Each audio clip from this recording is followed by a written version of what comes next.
2025 रोजी रांजणगाव गावाचे पोलीस पाटलाकडून आम्हाला एक माहिती मिळाली होती की खंडाळे रांजणगाव या दोघा गावाते मध्ये एका मेन रोडवरना म्हणजे पुण्यातून अहिल्यानगरला जाणाऱ्या रोडला उजवीकडे एक निर्जन स्थळामध्ये 3 शव अर्धवट जळाले असे मिळून आले होते।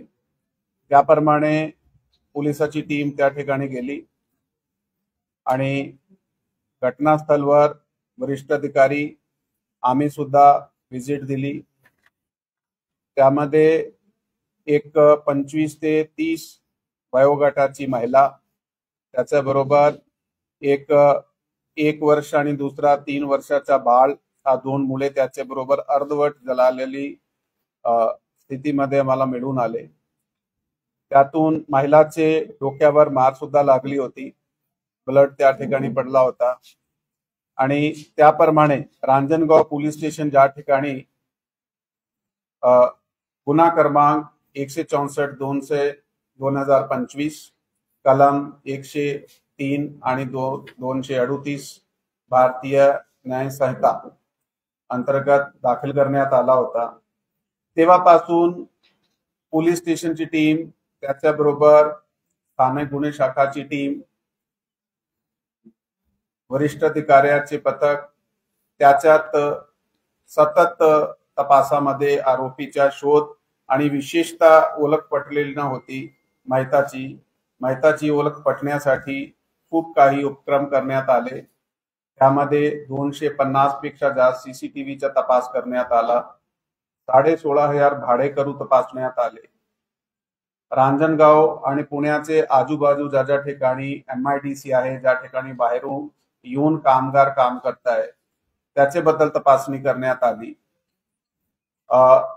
त्या रस्त्यामध्ये 10 मिनिटांमध्ये 200 ते 250 व्हेकल पास होत आहे। सीसीटीव्ही मध्ये प्रत्येक व्हेकलची चाचणी करण्यात आली, परंतु टीमला कुठेतरी यश प्राप्त झाला नाही। म्हणून मागचे 3-4 दिवसामध्ये आम्ही प्रत्येक पोलीस स्टेशनचे जे बेस्ट अनुभवी डिटेक्शन टीमचे आमचे पोलीस आहे त्यांना आम्ही या हॉल मध्ये बोलून घेतला। अशी आमच्याकडे 28 लोकांची एक नवीन टीम आली, त्याचे आम्ही 6 पथक तयार केले। त्या 6 पथकाला वेगवेगळे पोलीस परिक्षेत्र जे आहेत त्या ठिकाणी पाठवण्यात आला। त्यांना चालकाच्या गाड्या आणि इन्व्हेस्टिगेशन फंड देऊन 5-5 लोकांची टीम करून कोल्हापूर परिक्षेत्र, औरंगाबाद परिक्षेत्र, नांदेड परिक्षेत्र, कोकण रेंज आणि नाशिक परिक्षेत्र या ठिकाणी पाठवण्यात आला। त्यातून जे टीम क्रमांक 2 आहे त्यांनी बीड जिल्ह्यात सदरचे गुन्ह्याचा जे तपास करताना त्यांना एका केसमध्ये मिसिंग केस असा संशय मिळून आला, परंतु त्यामध्ये मुलाचा जिक्र न होता फक्त एक महिला मिसिंग होती। हा सदरचा मिसिंग केस माजलगाव ग्रामीण पोलीस स्टेशन या ठिकाणी 9/5/2025 रोजी दाखल होता। परंतु अशी सुद्धा माहिती मिळाली होती की ती महिला 15/5/2025 रोजी मिळून आली आहे। तरी देखील हा 5 अंमलदाराचा जे पथक होता त्यांनी त्याची सखोल चौकशी केली। त्याची सखोल चौकशी केल्यानंतर त्या पोलीस स्टेशनची माहिती घेऊन त्यांनी स्थानिक गुन्हे शाखाचे आमचे पोलीस निरीक्षक शिलिमकरजी त्यांना संपर्क केला। त्यातून पुढे जाऊन त्या महिलाचे घरी गेले, त्या ठिकाणी लोकांचे जबाब विचारले, म्हणून त्यांना हे खात्री झाली हे तीच महिला आहे।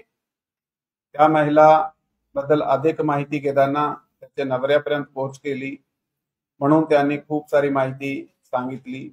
खरं तर या केसमध्ये महिला आणि त्याच्या नवऱ्याचा आपसात पटत नव्हता, त्याचा नेहमी वादविवाद व्हायचे।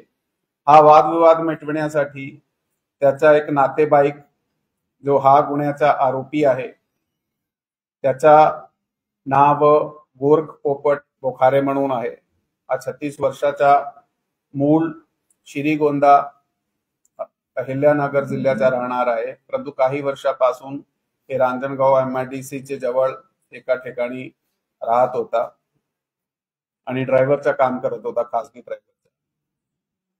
हा ते जी महिला आहे स्वाती केशव सोनवणे 25 वर्षाची, हा त्याचा आणि त्याच्या नवऱ्याचा वादविवाद जे होता ते मिटवण्यासाठी 4 महिने अगोदर त्याच्या घरी गेला होता. त्याचा वाद मिटवताना त्याचा त्या महिला आणि हा जे आरोपी आहे सदरच्या गुन्ह्याचा त्याच्या आपसात प्रेम प्रकरण सुरू झाला. मग आता 23 तारखे रोजी हा माणूस परत या ठिकाणी आळंदीला गेला. आळंदीला महिताचे आई वडील, मयत महिलाचे आई वडील राहत होते, त्या ठिकाणी जाऊन परत वादविवाद मिटवण्याचा तो प्रयत्न करत होता. तर ती महिला त्याचे घरातून आईचे आणि घराचे समोरून दोघे मुलाला सोबत घेऊन आरोपीचे सोबत अहिल्यानगर साईडने चालली होती. एका मोटरसायकलवर होते. घटनास्थळाच्या जवळ जाऊन एका ठिकाणी ते थांबले. त्या ठिकाणी हा आरोपी, ते दोघे मुले झोपले. रात्रीचा वेळ होता, रात्री 9-9:30 निघाले होते. जवळ 11-11:30 वाजता ते रस्त्यात थांबले आणि त्या ठिकाणी आरोपी आणि मयत महिला दोघांचे आपसात संबंध आले. ते संबंध आल्यानंतर त्याच्या आपसात वादविवाद झाला. त्या वादविवाद वाढला. वादविवादामुळे त्यांनी त्या महिलाचा स्ट्रँग्युलेट करून गळा दाबून त्याची हत्या केली. हत्या केल्यानंतर त्यांनी ते दोघे जे एक मुलगा जो झोपलेला होता जवळ तो उठला आणि त्याची हत्या केली. मग नंतर जो 10 महिन्याचा 7-8 महिन्याचा एक दुसरा मुलगा होता त्याची सुद्धा हत्या केली स्ट्रँग्युलेशन करून. हा केल्यानंतर तो आरोपी हा तिघाला थोडा अजून पुढे साईडला घेऊन त्या ठिकाणी पेट्रोल टाकून त्याच्यावर त्याला पेटण्याचा प्रयत्न केला. म्हणून हे जे शव होते आपल्याकडे ते शव अर्धवट जळालेली अवस्थामध्ये आपल्याला आढळून आले होते. या गुन्ह्यामध्ये या अगोदर पोलीस पाटलाबरोबर मीटिंग्स झाल्या होत्या. जवळपास महाराष्ट्राचे प्रत्येक जिल्ह्याचे पोलीस पाटलाकडे आणि समाजाचे वेगवेगळे घटकाकडे पोहोच करण्यात आली होती. ग्रामसेवक किंवा ते आरोग्य सेविका, लसीकरण करणारे टीम्स, या मयत महिलाच्या हातात खूप काही 2-3 गोंधण होते. गोंधणवाड्याकडे तपास करण्यात आला होता. एकूण 27 पथक या इन्व्हेस्टिगेशन मध्ये कार्यरत होते सतत 10 दिवस. ते या टीम जे ज्यांनी ह्या विशेष कामगिरी केली आहे, जाऊन सखोल चौकशी तपास केला आहे.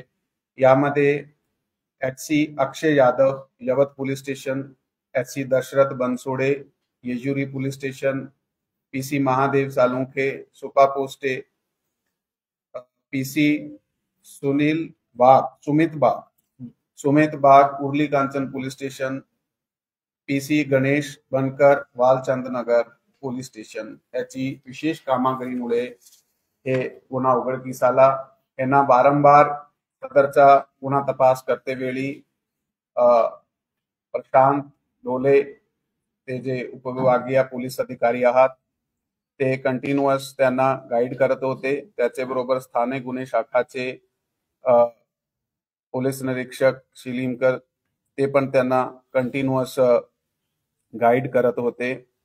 या अगोदर ज्यावेळी गुन्हा घडला त्यावेळी बारामती विभागाचे अपर पोलीस अधीक्षक गणेश बिरादार यांच्याकडे चार्ज होता, म्हणून त्यांनी देखील खूप काही प्रयत्न केले आणि गाईड केला टीम्सला. ड्युटीवर जॉईन केल्यानंतर पुणे रूरल विभागाचे जे अतिरिक्त अपर पोलीस अधीक्षक आहात श्री रमेश चोपडे, त्यांना देखील 2 दिवसापासून सतत हा टीम्सला गाईड करत होते. म्हणून हा गुन्हा उघडकीस आला आहे. हा सर्व टीमचा विशेष अभिनंदन आहे. थँक्यू. जय हिंद, जय महाराष्ट्र. फक्त महिलेला तर त्यामध्ये त्याचे प्रेम संबंध किंवा इच्छा संबंध असतो, मुलांना मारण्याचे नेमकं काय? आता हा पुढील तपासाचा विषय आहे.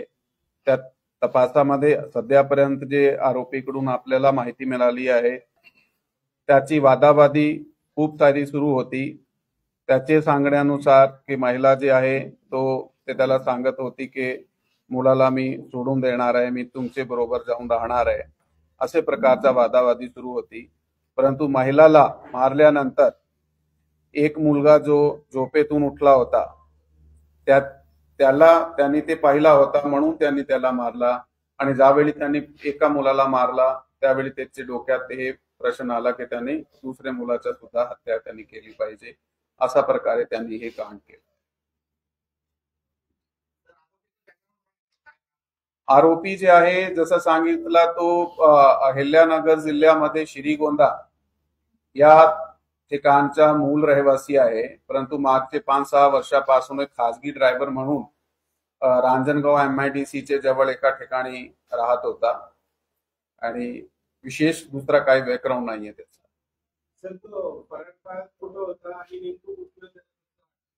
तो त्याच्या सतत कामात होता नगर जिल्ह्यात किंवा पुण्यात असाय तो आपल्या कामात, कारण त्यांना असं कधी वाटलं नाही की तो निर्जन स्थळ असल्यामुळे त्या रस्त्याचे आजूबाजू कुठे CCTV नाही किंवा त्या ठिकाणी काही बस्ती नाही, म्हणून त्यांना अजिबात हे होता की तो डिटेक्ट केला जाणार नाहीये, म्हणून तो निवांत फिरत. एका पेट्रोल पंप जे आहे रस्त्यावर त्याच नगर रोडने एक पेट्रोल पंप आहे, त्या ठिकाणून त्यांनी ते पेट्रोल आणला, त्यासाठी आम्ही चौकशी केलेली आहे.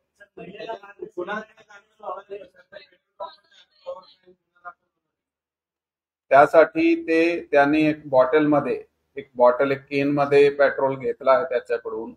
आता त्यासाठी तो त्यावेळी कोणत्या कारणावरून पेट्रोल दिला जाते ते काही नियमाप्रमाणे आहे, त्याचा तपास केला जाईल. नाही, यामध्ये त्यांनी माहिताला स्ट्रँग्युलेट करून मग नंतर एक दगड त्याच्या डोक्यात मारला, असे प्रकारचा घटना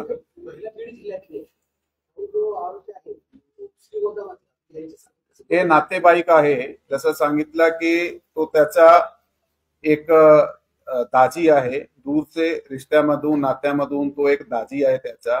हा महिलाची एक चुलत बहीण जे आहे त्याच्या धीर आहे हा जे आरोपी आहे, म्हणून तो त्याचे वादविवाद मिटवण्यासाठी जातो.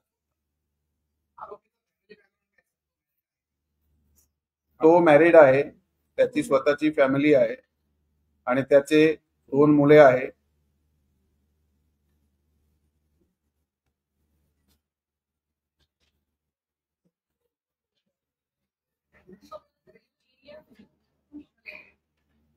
नगर हो, त्यांना आधी ताब्यात घेतला होता ते अहिल्यानगर. नाही, तसा काही क्रिमिनल रेकॉर्ड नाही.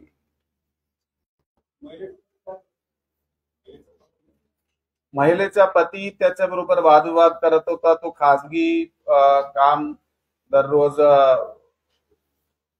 रोजगार जे आहे लेबरचं काम करत होता.